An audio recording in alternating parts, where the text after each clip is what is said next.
Okay, guys, I'm super, super excited because, and I said for multiple reasons. Because number one, I am an uber fan of this woman here. Aww. Like, when I first heard her, I was just kind of like, oh my gosh, her Wow. voice is amazing. And then you have like a cool way of, I don't know, I was a fan of how you throw your hair when you swing or sing and sway. What? And then you always have these beautiful Wow. long like dresses on, and you just yada shada yada. I'm like, oh my goodness, Come like on. I love that reinterpretation, by the way. my That God. was, I love it. No words, just shada, shada, Yada shada. shada Shada, yada. da, da. Y'all, it's my friend Hi. Chantae Cann. Hi. Hi. So okay, here's some other reasons why. Like I said, I'm an Uber fan. But then once we met at this like creative retreat Yes. that we were doing for a ministry, and I just fell in love with you even more.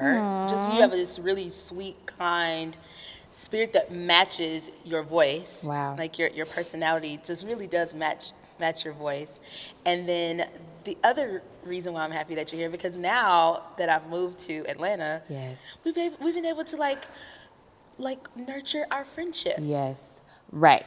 Very shortly, but very shortly, you know? And Shortly so, but surely. that's a word. I'm preaching already, y'all. In case nobody knew. But let's talk about that then. Let's talk about, Yeah. okay, when you have such an, and we'll go into all of the things that you do, but when you have an influence like you have, can you talk about like friendships? Like, how is that for you? Like, being that you've been with Snarky Puppy, you've been with PJ Morton, like, the list goes on and on. Like, who else have you been with? Like, some of the things, people you As far as collabs, oh man, when people ask me this, I'm like, oh my God, what's on my bio? But I know Jonathan McReynolds. Jonathan McReynolds, shout out to the homie. Jazz Specs was a huge Atlanta independent music scene collaboration. Foreign Exchange, Zoe. Who else? It's like my mind always draws a blank when this question is asked. But it's just when your resume is that long. Oh my God. Yeah, okay. It's gonna come to me. It's gonna come to me. As it comes, Yeah, just like, definitely just have Snarky. random. Corey Henry is another one. Okay, yeah. Shout out to Corey Henry. Shout out to Corey, man. Dude is in a league of his own. Just so. randomly through our conversation, I just want you to just randomly just say names. And be like, that's another one. See, that's what I would normally do. Yeah. Oh, by the way. Yeah, be like, I'm going to call you like a week later. Right. Like, oh, man, can you insert this into the video? Just we can do like a little voiceover. What color makeup do you use? Yeah, oh, this person. It's like, okay. Yep. But yeah, so when you're so accomplished like you, and you've worked with all these amazing people, how is it for you? Because we connected easily. Yeah. It definitely felt like more of a God thing. Yep. Because we both have expressed that even though we do things that are very extroverted, we do things that cause us to, because that's our gifting. Yes. In our gifting, we're able to perform, we're able to speak to people, and when we're in that ministry hat, we're able to minister, you know. But in our personal lives, both of us are pretty introverted. So talk about that. So talk about the introverted Chantae. It's such an interesting dichotomy, if you will, because like people who don't really know me, they just assume that I'm all extrovert all the time. And so they don't understand that, listen, as soon as I get into a social event, I am counting down the minutes and the hours for it's time for me to go home and just recharge. And I really do love people. Like, I really have a heart for people, but being around them all the time, it can be draining. Yeah. And so I've learned how to most recently just protect that more and realize and not feel bad for making boundaries in friendships, relationships, family scenarios, business, career. Like, it's very important that people understand that. And so the core people that I do keep around me, that I can just be myself 100% of the time. There's not these expectations of, oh, well, why isn't Chantae talking, or why doesn't she feel like having this conversation, that whatever. They're more understanding now, and I'm able to articulate that now. Yeah. And I think one of the reasons why you and I connected was because I automatically saw it on you absolutely. because I see it, I know it with me, but I'm the type of person that'll call it out, be like, girl, just be awkward, it's fine, because you're like, The awkwardness, there have been so many times where you just overthink it, you're in your head, and I remember like before when I really used to deal with anxiety like super bad, it was very, very intense, almost like uncontrollably. And then it comes this like imposter syndrome that is kind of attached to that. I guess me being more free than I've ever been in my life from that, more whole in my life than I've ever been from that, kind of just being more confident in, I'm gonna be awkward at some point of the day, and it can be in my own little weird world, but I've learned to embrace that even more, because I have had a lot of comments like that, like just growing up, like, oh my God, you're this or you're that or whatever, for whatever reason, whether it's, you know, me being a biracial child, whether it's me just being something that people are not used to artist-wise, vocally, whether it's coming from the place that I came from, whatever it was that made me stand out or made me weird or maybe not the typical thing, it's really been something that I've been able to draw a strength from and just embrace. And when I embrace it, I feel so much free, and I feel like I'm better able to inspire the people around me and have a positive impact rather than internalize that. I love that. So let's talk about this though. Where do you think that's, like, you talked about a little bit about being biracial. Like, do you think that played, like, does that play a role in it? Like, where did that start? Like, I know that, I know it all has something to do with something. Like, I feel like God was preparing me to stand out even back then, even in that way, where people were always like, or man, the comments that I would receive, some of them were cute, some of them were not so cute. Come on, let's talk about it, because somebody out there needs to hear. It might break them free. Yeah. So I mean, growing up, you know, kids can be kind of cruel. So I guess people will always be like, you mix, like, why your hair like that? Your hair grows out of your hair like that? Because it's super curly when, you know, in its natural state.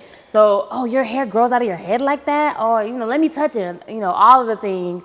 And I was just like, wow. And so there was kind of this thing where I was like trying to figure out, and a lot of biracial or multiracial people say this, how they were like, oh, I felt too black for the white kids or too white for the black kids. So it was kind of that dichotomy. Now, the interesting thing is, so my father is the white man and my mom is the black lady, right? Now, it's so strange because growing up in the household, we grew up in a black neighborhood, and my father's very comfortable around black people. Matter of fact, he chose to be around black people because he was just kind of drawn by the church music and like just the friendliness and the familyness of the black people that he's been around growing up in his era. Yeah. So I've never seen him be any kind of way. Right. And so that was how our house was. But then when I got outside the house, people were like, "Oh my God, what is it like living with a white man?" Or what is it like? You know. So then you're supposed to be the expert now, right? So I'm like, I don't know. I mean, I don't really see it like that. Right. Yes, I know he's white, but he gets on my nerves just like any other father gets on your nerves. You know. Right. It's like the same thing. So anyway, it was just interesting, like being in that and that being.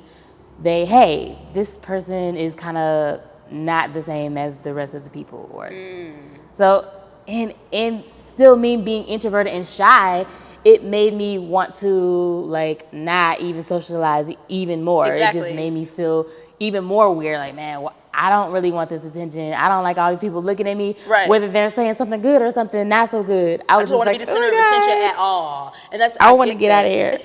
I'm gonna go to my hiding place. Where is that at? Where was your hiding place? What was it? Music, and in my room. How old? Like what age did that start? Ooh, so my love for music started super early. I do remember that, maybe around 5 or so. But I wasn't. I say I was like a preteen, maybe 8th grade. Maybe 8th grade or 7th grade, where I really remember like locking myself in my room and just music being my escape. I don't care what it was. I remember like listening to Take Six and Bobby McFerrin. I would try to like figure out all these different harmonies. I'm like, oh, there's more than 3 harmonies. Wow, who knew? And Wow. Who knew that Who knew that music there is were more deep? than You know what I'm saying? just Because I three? knew I had an ear for it. My mom was the music teacher at the school that I went Okay. to, so I was always around all of the things. But yeah, music became my escape. I said, ooh, there was a healing there. I didn't have to talk to nobody else. I could just be me and the music, and that was like what I did. Do you remember your first favorite song? My first favorite song. Ooh, Lord. Wow. Or a Take Six song? Right. This is... Well, what's one of your favorite songs now? One of my favorite songs? Okay, guess what? What? It's hard to pick a favorite. Okay, what's it's probably a song? One of the hardest things. What is a song? Okay, here's the thing for me. Tell me you, and I'll be inspired. For me, I don't really have favorites for real because I don't listen to much music. Okay, gotcha. I don't because I'm a sponge when it comes to music, and because I'm a songwriter. Yeah. I'm easily influenced, and so I don't want to sound like a duplication or a replication of someone else. Correct. So right now, I'm stuck on like Victoria Monet, like Oh, wow. On My Mama, like just because I love the beat of it, I love the sound of it, I just love her hand, her penmanship, I just love the way that she writes. Yeah. I'm a huge Brandy fan, so I'm gonna always love definitely. something of a Brandy. Yep. I'm a Clark Sisters fan because I'm a good Kojic girl. Come on now. Come on. Can't join it. Yeah, you got to be born in. And My so Lord. I love the pen of my good friend Dante Bowe. Like Yes.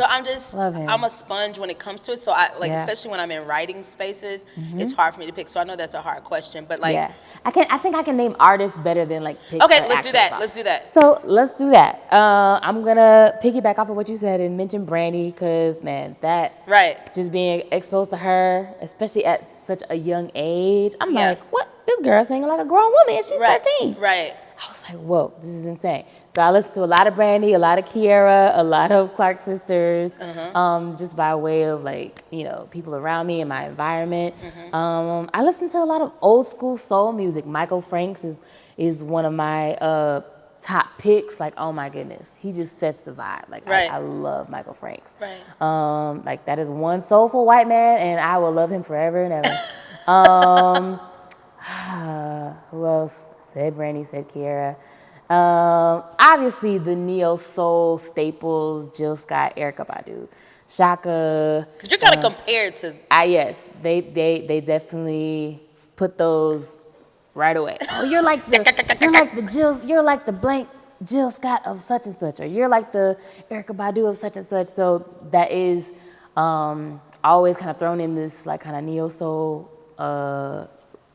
thing, and that's fine because it was. They're amazing. Yeah, absolutely, and I know they changed like the trajectory of the music industry as a whole. So I have to shout them out. I say Layla Hathaway is another example of probably like a vocal inspiration. Yeah, she's amazing. Just I've been trying to do that. Listen, I saw it in person. I was there witnessing it in person. If y'all don't know what I'm talking about, this lady knows how to she knows how to harmonize with herself. Yeah. And I think it sounds like, can you do it? No, I cannot. If I sound like a horse or a dog. If I do it, it's not on purpose. It's on accident. You sometimes do it? Like not on purpose? Try to do it now. I can't control it. It's like, okay, I'm hoarse. Okay, come on, can you try it? Come on. So it's almost like the combination of like a horse. Ain't it. No, that's not it. That ain't it. But she controls it so well. She'd be like on a note. It's only certain notes that she can do, but listen, the fact that she has control over it, and I witnessed it in person like twice. And I was like, she can do it on command. Oh yeah, on command, on demand, all the things. I think it is called on demand, isn't it? Or is it on command? Because you definitely corrected me. Well, no. I was. I already told her I I told Chantae I think she a little bit on the spectrum because. Ooh, now let me tell you, I know I'm on the ADD. I will accept that. But that spectrum, I don't receive that.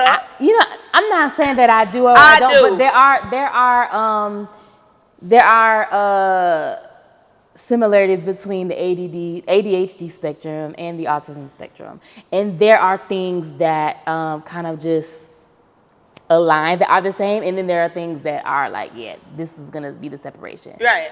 Yeah. I mean, that could be because I know, yeah. But I'm not gonna say no because we have a mutual friend that I made take the test because I said he's definitely on it, and I did. I took the test too. He made me take it, and we both were a point off. Yeah. Because I do believe that there's something to be said about those that are extremely creative, and are like we're sometimes socially awkward. Yes. Sometimes we're because our brains are thinking at 1,000,000 miles, sure. 1,000,000 miles per hour. So, but yeah, I love that. I love that the influences that you have. Yeah. I love that.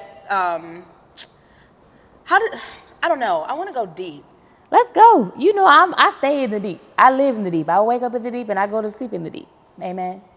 I just want to know, because the way that you present your music is so authentic and real and pure. Can you take us into where does Chantae go when she's writing a song? Like what is your process? What is it? Okay, so to me, I think it has evolved over time, obviously, because everything evolves with you as you're growing and maturing and becoming the most current version of yourself.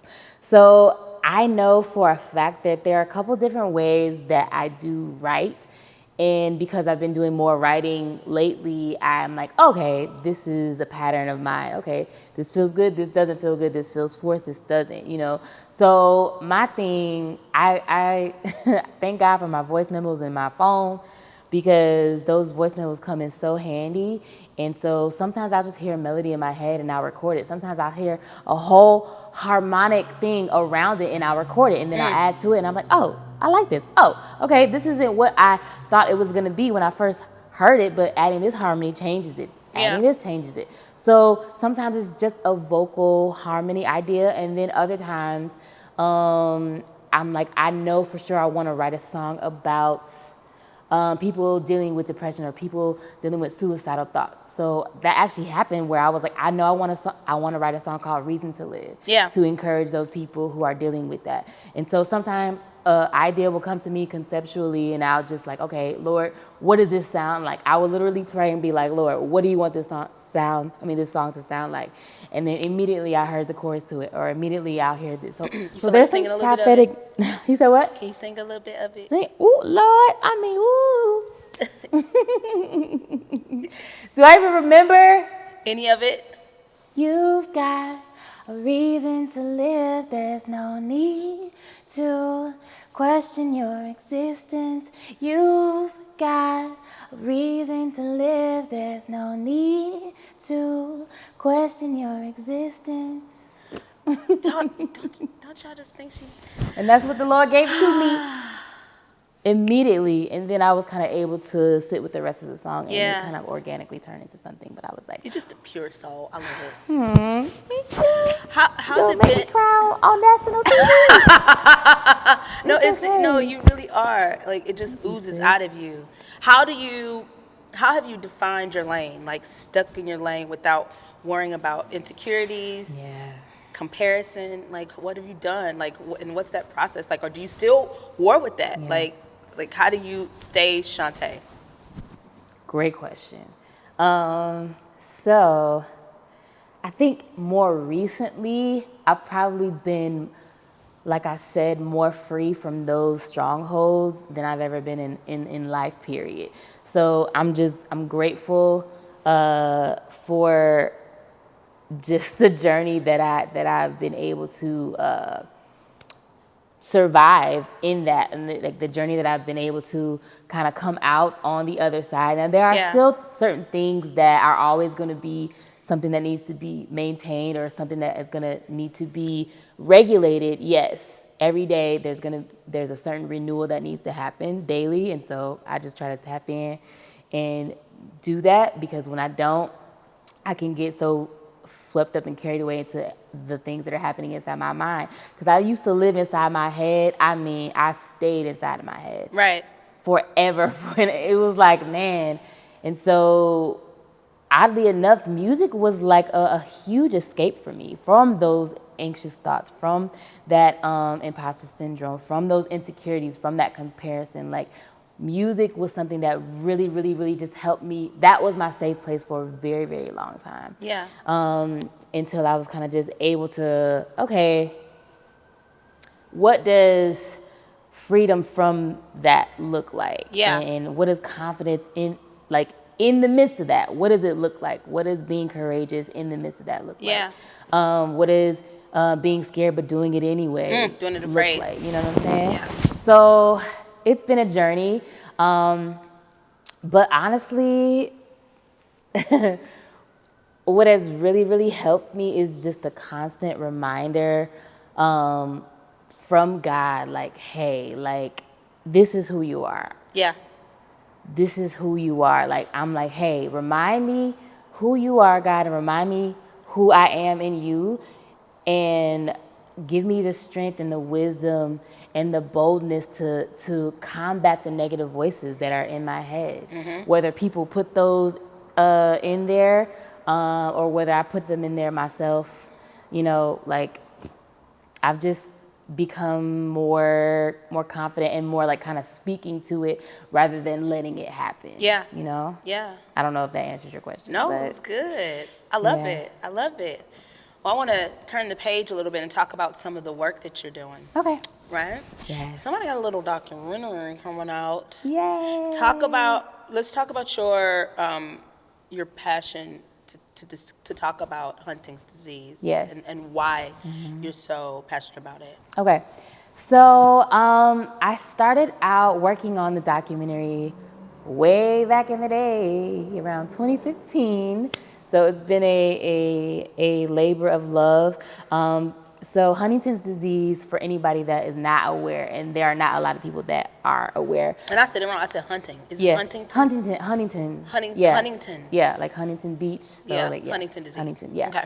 So Huntington's, yeah, it's a mouthful, child. But we know what we're talking about. We know what we're talking about. HD for short. I'm gonna call it HD. Yeah. Tell us what your passion is about HD. So Huntington's disease is something that has run in my family for years. It's something that I've seen my grandma go through. It's something that my mom later became diagnosed with, and it is a hereditary genetic disease.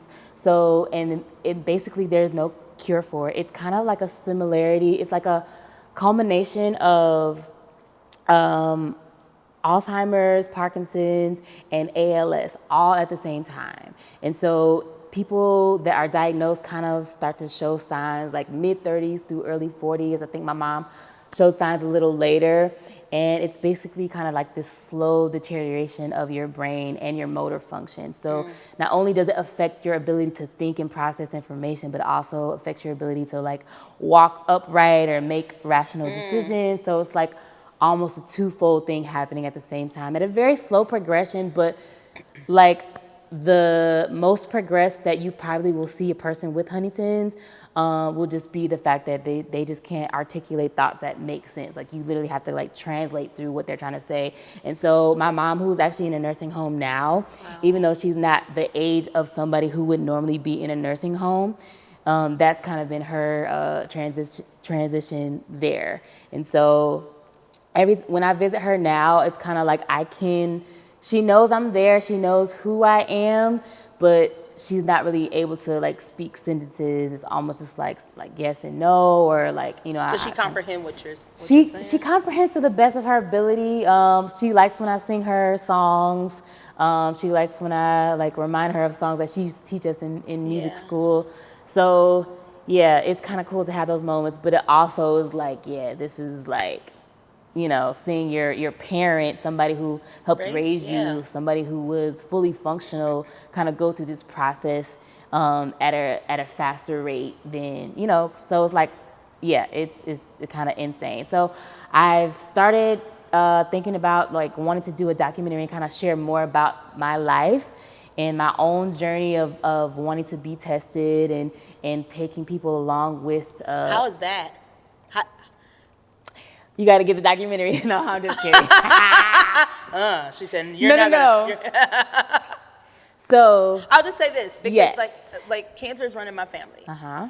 and my mom's had breast cancer more than once. Yeah. And so I was nervous even just getting a mammogram. You know, it was like I don't want to. And then I had found like a mass in my breast, and I was like, what am I gonna do? Yeah. Like so it took me months to even build up the courage to even go get checked. Yeah. Just because I'm like, I don't know if I'm ready to process if this were to go bad. You know? And like so, but she was of course like, get in there, early detection is the best, you know? Yeah. So, but there was a fear that I had to like denounce. Thankfully, I finally got it done. I had to get a biopsy done and everything, and it took me forever to do that. Yeah. You know, I got the mammogram, then they saw something, then they found something else, and they went to do a biopsy on that too. I was like, oh. Yeah. And so it took me forever to get that. And so just knowing that mindset, especially knowing that you have other family members that have gone through it, I know what that feels like on the side of the cancer piece. But how was that for you without going too much, because we're gonna watch the documentary?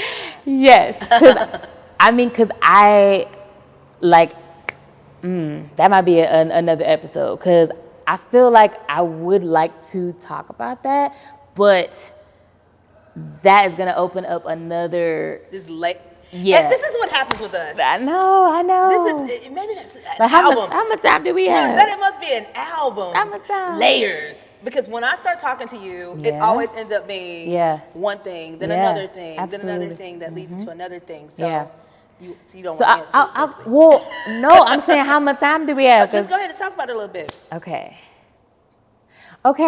So there's some other things that come into play with me being tested. Okay.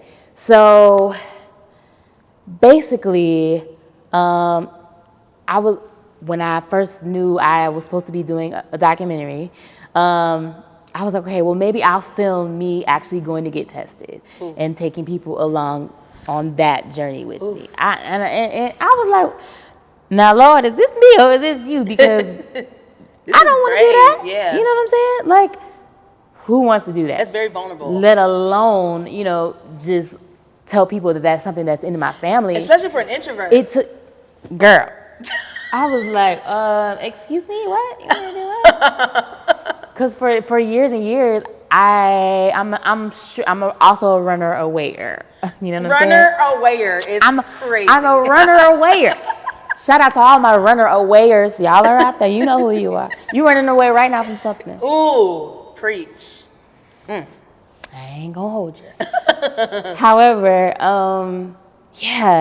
I was great at running away and avoiding the conflict, especially dealing with my own family, because there was so many dynamics. My mom, my dad, they already got their own dynamic they're going through, and then having to see my mom go through this sickness was like not the easiest thing. And then my brother on top of that, You have how many siblings? It's just me and my brother. He's adopted as well. Okay. Yeah. Okay. So I said as well. I'm not adopted, but yeah. I got you. So, yeah. Anyway, and they adopted him for the reason of lessening the chance of passing the disease down to a kid. Because the kid, whatever kid you have, has a 50% chance of actually having the disease. Wow. Yeah. So there was that. So I was like, okay, well, maybe I'll just share a little bit about my life so they can know more than just the music, than just see like the little surface area that people see every day. That's fine, that's dandy, and God still uses that. However, I just felt like I was supposed to just open up, even in the midst of me being like, what? So I was like, all right, let's do a documentary. I got connected with a mutual friend of, somebody back in the day. And he was like, all right, I heard your story. This is amazing. This is insane. Let's do it. Now, let's back up a couple of months, because before I started wanting to get tested, I got a prophecy from the pastor of the church that I was at, okay? Now, he didn't know anything about this disease. I didn't even tell him anything about it. But I brought my brother to church one day and I was like, hey, my brother's here. I would love if you can pray for him because he really, really needs some prayer. Yeah. He needs all the things. And so the pastor was like, okay, I got you. I was already, I already sensed it in the spirit that he needed this. So I was like, okay, cool. Church was amazing. Everybody was laid out on the ground, rolling around. He told me I need to let go of trying to hold my family together because that's God's job. Ooh. Yeah. Trying to hold everything all together. Ugh.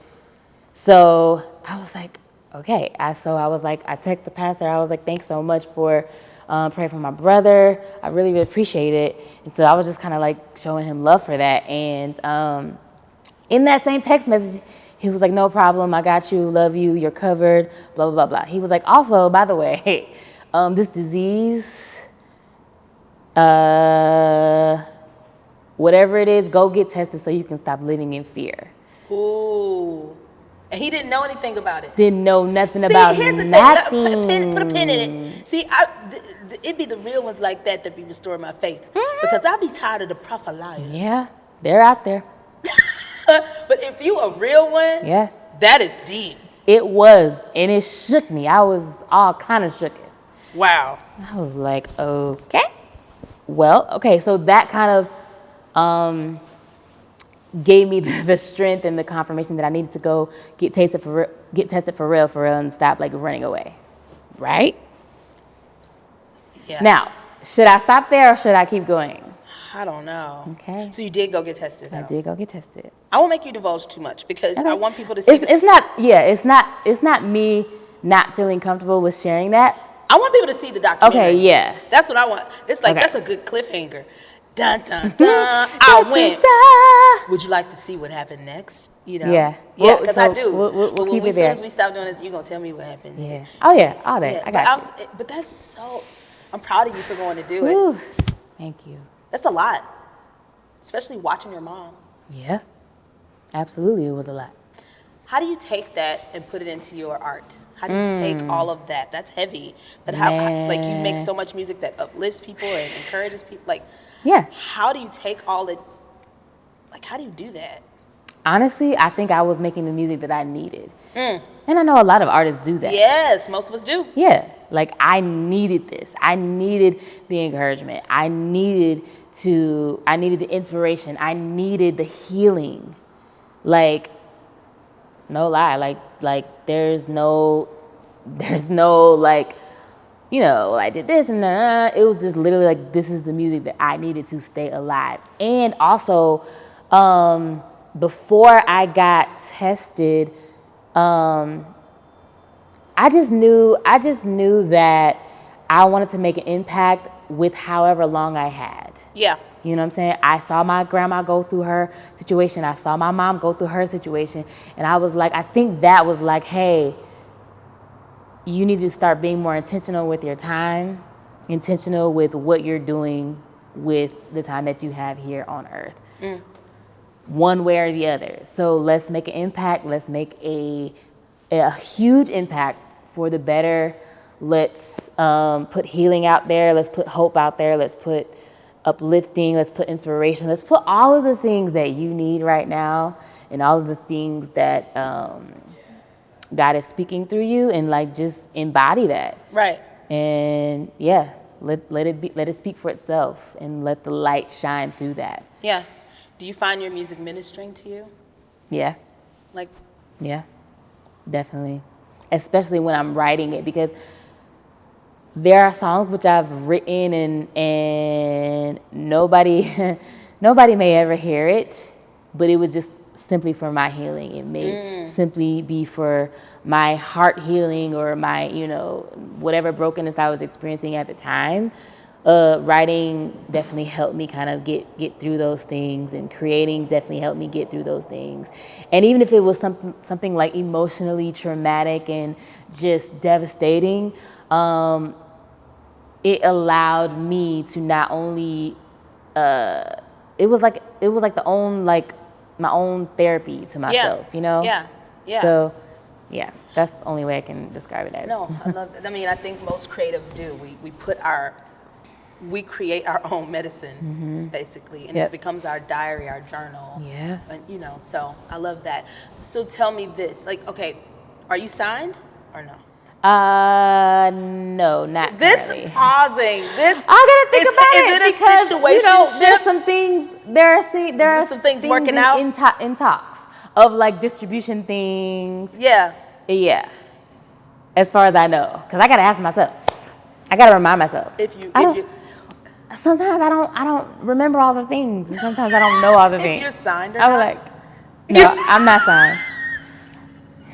I'm not signed. Okay. Period. So you're an independent artist might have situationships. Might have that might help a little bit here and there. Little this, little that, little something, So that's kind of in the works right now. I get it. I'm in the same situation. Yes. I'm independent-ish. Yep.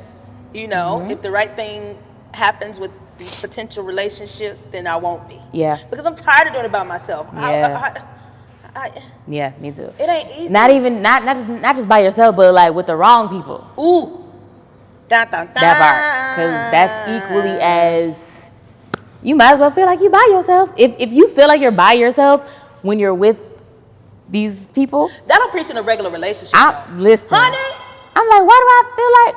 Oh, I'm not. Okay. I feel like I'm by myself. I feel like this is nothing. I feel like we could have done this by ourselves. Me and my team could have done this without signing anything on the paper line. I mean, on the dotted line. Right. Got to be right. That's how I feel about relationships. Yeah. You dating? I'm not dating. I hate you. I cannot stand you. Chantae, why you hate me? I'm actually, okay, so let me tell you where I am. Because it's not that I'm not dating. Okay. You just not dating. There is no one in my life right now. Ooh, worth dating? See, we got different things with dating. Me, I just be dating. And if that's fine. For me. Get to know people. You know what I'm saying? Yeah. I appreciate that. For me. And that's fine. Because guess what? I be wanting to set you up. I hate you right now. And I love you so much. There's like a love for you right here. In this little ventricle. Right now. I love it. I'm here for it. Put me on the spot. People need to know. People need to know. The world needs to know. Are you single? I get ready to mingle. I am ready to mingle for the right person. For the right person. For the right person.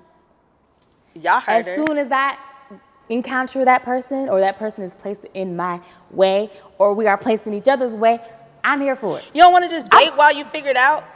I think There's a lot of free meals out there. No shade. No. And guess what? No shade. Because I respect that hustle as well. But that's not even what I do. Because sometimes I'll just meet up for a drink, for a coffee, because I was married for 20 years. Yeah. That's a long time. Mm-hmm. And so when I finally, after being divorced now, now 3 years, I'm finally at a place where I'm open to being like, let's just go out and see. I'm not, then this is where, we may differ. Yeah.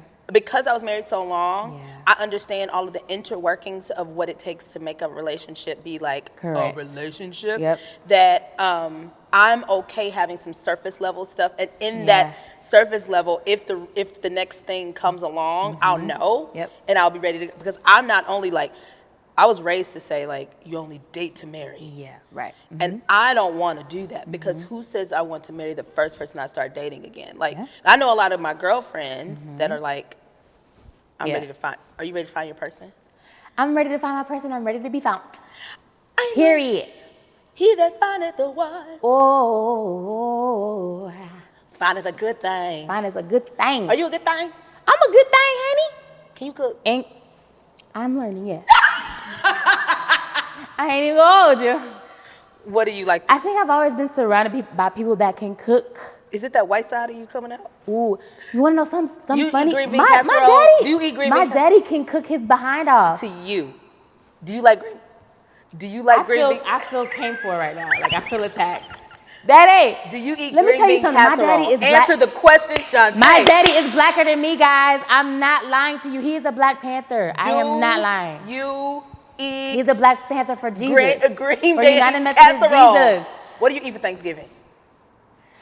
Tell the truth, serve the devil, Chantae. I haven't been to my parents' house for Thanksgiving. Okay, what do you like? Long. When you think of Thanksgiving, what do you think? I like all the black people stuff. But my grandma, my white side. You eat stuffing or you eat dressing? I don't eat stuffing. You eat dressing? Correct. You eat green bean casserole? Yeah, why not? White. No, if it's there. Listen, I've had green bean casserole from black people. And it's been amazing. Do they have white spouses? No. This was all black event. It was all black Thanksgiving. I'm just messing with you, Chantae. I know. I love it. Because guess what? What? You still gonna eat whatever you want to eat whenever it's. And I'm working on it. And what is your favorite thing to cook? Do I have a favorite thing? Do you have anything you can cook? You said you're working on it. I'm working on it. What are you working? Fried chicken. I'm trying to stay away from the fried things, you know. I said air fried.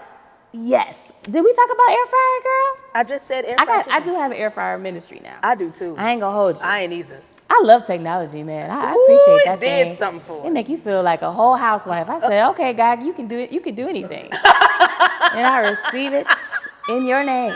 Airfryerministries.com. Holla at your girl. So you can do chicken. Yeah. What, Sam? We letting them I like chicken. She's a good thing. Here's a good thing right here. Here's a good thing right now. Okay, chicken. God is sprinkling the final so far we got on me chicken. right now, like a little salt bae. Okay. A little salt bae Jesus. Chicken, what else? I do love salmon. I don't really do too many other fishes like that, but fishes. Jay, I will throw this light at you. You said it right now. You said though. I'm gonna throw it at you now. I am from the south side of Chicago now. Don't get it twisted. Don't get it twisted. Did you eat Harold's? Hell yeah. Harold's. Keep it. That big old greasy. Smear my lipstick off. No, it's still look good on your face. Okay, I need it paper towel. I didn't know that was gonna happen. But you love Harold's. I love the original Harold. Yeah. I don't know what these fake little Harolds are. I can't stand it. Right. It does not even represent.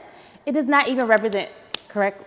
If it's not super greasy, it's not Harold's. I mean, and if it's not actually from Chicago, like in Chicago, that Harold has a ministry. It does have a ministry. It's different. It's a different anointing on different Harolds. Yeah. Harold's is. Did you eat Garrett's? Yes. Or do you have other? So Chicago people are like, no, that ain't the real. Right. It's some other popcorn spot. You know, yeah. And so because I left Chicago when I was like 13. I didn't even find out about Garrett's until I left and was traveling. It was like, oh my God, Garrett's. Because that's a tourist thing. It is very touristy. It'd be in the airport, you know what I'm saying? It'd be in a little downtown, little shops and stuff. I lived in Chicago 3 years. You did tell me that. What side did you live on? Bougie. Were you in Hyde Park? No, I was in St. Charles, Batavia area. Okay, bougie. Bougie. It's where Oprah's favorite things are. That's fine.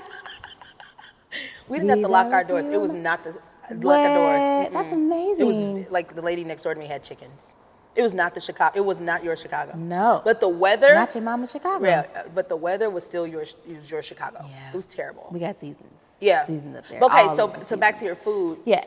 So you can make chicken, you can make salmon. Any sides? What sides do I like? I love a good roasted Brussels sprout situation. Love a good sprouts. I love kale. Oh my gosh. I hate you. I love, what have I been doing? Ooh. I'm trying to think. Well, we know that you can Purple get a man potatoes. that is on keto. I like a mashed. Oh. I like a mashed purple potato. Uh-huh. Sweet potatoes, blah, blah, blah. I feel like nobody wants to hear about this. People do. Like your guy might be watching. He's gonna be like, change his channel. He's gonna be like, we're gonna be praying for your daughter. Yeah, DoorDash. It's okay. That's fine. That's fine. Let's do a meal prep. Or he gonna be so wealthy, I'll have a chef. And that's fine too. And that's fine. Because I ain't gonna hold you. I gladly give that spatula and up. You know what I'm saying? Teach me something. But I feel like I would like to do like cooking classes. Like I would be interested in that. Yeah. So if anybody wants to sponsor me cooking, holla at your girl. Okay. Yes. So now that we know about all of your qualifications of being in the Good Thing Ministries, honey, she can make a good chicken, a good salmon, a good Brussels sprout. My God. And the list is expanding every day. Check back. Check back. Check back. Honey, because the Food Network Google. You know what I'm saying? YouTube University. It's a whole school out there. A school out there. For everybody. Yeah. So anyways, we know that. I wanted to talk a bit about, because you mentioned earlier about being an independent artist. Yeah. I want to talk about the highs and lows of that. Like, I know in 2023, we were supposed to do a show, and I was all hyped to come. I put you on the list, Jay. I put you on the list. That's one. Listen, but that, like, I literally, my eyes welled up a little bit, because I could feel your disappointment, but still optimism. And when you had to, like, delay the show. You know what I mean? Like, how was that process? Man, yeah. Like, there was a part of me that was like super, super bummed, and I definitely like spent like a day or so or a couple of minutes or so, because we got the call like in the middle of band rehearsal. Now, granted, the whole band had it was like this was the day before. The day before. Yep, and so I had my background singers. And we were just literally just rehearsing, getting ready for the band to come later that night. Yeah, Celeste comes in, was like, man, come outside right quick. I said, okay. I don't know what she about to say. I'm thinking like, okay. Yeah. We got like another distribution. We sold out. You know what I'm saying? I'm like, okay, what is it, cuz? She was like, man, holla. Come outside. I said, okay. Came outside. She was like, yeah. So, just got off the phone with the promoter, and basically, you know, the ticket sales haven't been doing that well. And there's a lot of events happening. There was the reunion tour. There were so many other people that were like literally having shows. There was so many huge events happening here. Not to mention there was protests. There were protests. Yep, happening for Israel and that whole insane situation, man. And so, yeah, they just between the two of them, they were like, yeah, we might have to pull it, because we don't want to risk, you know, people coming up to the door who may or may not show up because of these things. So, had to pull the plug on it. Wow, how was that emotionally as an artist? I was like, oh man. Now, the thing is, there was nothing else that I could have done differently. Yes, I do know that. But there's like a little inkling of me that feels low-key or that felt responsible. Yeah. Now, normally in my former life, I would definitely take it very, very personally. But just in my new state of mind, yes, I was bummed. Yes, I was sad for the musicians, having to tell them, like, you know what I'm saying? Because that was money for them. Yeah. And that was, even though they weren't necessarily doing it for the money, but like everybody. But still. Yeah. So, and they're my people. I was like, man, I hate to break the news to them. You know, we were all very much looking forward to it. And so it was a little disheartening, but I was like, all right, you know, whatever this means, like, we're still going to do something. So literally the next day we were like, okay, well, let's do like a little intimate something in the rehearsal space. And we just kind of filmed it was me and the background singers, a guitar player, and sometimes I did like performance tracks, and we just did like a little video situation at the crib. Yeah. At the little sunroom studios. And who knows what they turned out to be. I do know I was crying in a couple of them. Really? I shed a little tear. I got a little emotional. What was that for, do you think? I think it was a lot of things. I mean, it was an emotional time for me as a woman, so there was that. I love how you just said that. As a woman, you know? I haven't had an emotional time since 2017. The Lord is keeping you. He has kept me. My God, everybody enable. Everybody don't want that. I have fibroids. You know what I'm saying? Snatched my uterus from me. That's all right. But that's one of the perks. I don't have those women moments. Okay. Well, yes. Yes, you are blessed. Yes, you had I was having a little moment, and that on top of all the other things, and just on top of, like, you know, being in that intimate space where we were still, you could hear everybody's like intention, or you could kind of pick up on the desire to still want to do it. Everybody corporately being bummed. It wasn't just me. It was like everybody kind of felt away, and, you know, people were like, well, let's still do something. We got to do something. Like, right. So we just kind of made it a little intimate thing, and, you know, shed a couple tears in the meantime. Now, there were some songs of the Lord that weren't necessarily gospel songs, but there were some songs that, I guess from a relationship point of view, like, were birthed in that moment. There were a couple of little that's good. Yeah, so I'm excited about that because yeah. One thing about God is going to always like turn it around and make it for your good. Listen. What the enemy means for evil, God will turn around for your good. That's so it. speaking of the for your good stuff, 2024. Yes. What's happening in 2024? 2024, it's literally right around the corner, guys. Yes. Right around the corner. Yes. Okay. So I appreciate you asking. I am super, super excited and elated. And no matter what happens with the shows or the concerts or how many more that have to be canceled or pushed back or postponed, whatever the case may be. We're not going to, no more. No more. All your shows are going to be sold out. What are you talking about? Sold out, standing room only. You're going to have to add another show because you have so many. My mind is made up. My mind is made up. Sold out. Yeah. So what's happening? So the top of 2024, the album is coming out. Okay. Let me not lie right now. Okay. Let's say the first single is coming out. Okay. Then whatever happens next. The next single is going to come out at some point. And then we're trying to figure out if we're going to do a third single or go straight to the album. But the album is coming out shortly after that. Okay. Yeah, it's in its very, very final stages as we speak, being mastered. Just did the final mixing session last week. So shout out to Bill at Reptile Room in Atlanta, Georgia. Love ya. Man, I'm so excited, man. It's been a long time coming. I haven't been this excited to release new music in a very, very long time. It's been 5 years. Or no. Since when? I don't even know when the last album came out, girl. I don't know the dates. You don't know the dates of me. I don't know the dates. That's just not one thing. I mean, unless it has to be something super specific, but like, yeah, I can't do it. Thank you for the team. Shout out to Celeste. So yes, it's coming out. It's on the way. The baby is ready to be pushed out. What should we expect for the baby? What's the baby sounding like? Baby? Uh-oh. What do you want to say? Uh-oh. The baby says it's going to be an elevated kind of sense of what I've been doing. So something that's going to be true to my sound, but just completely elevated, completely mature, completely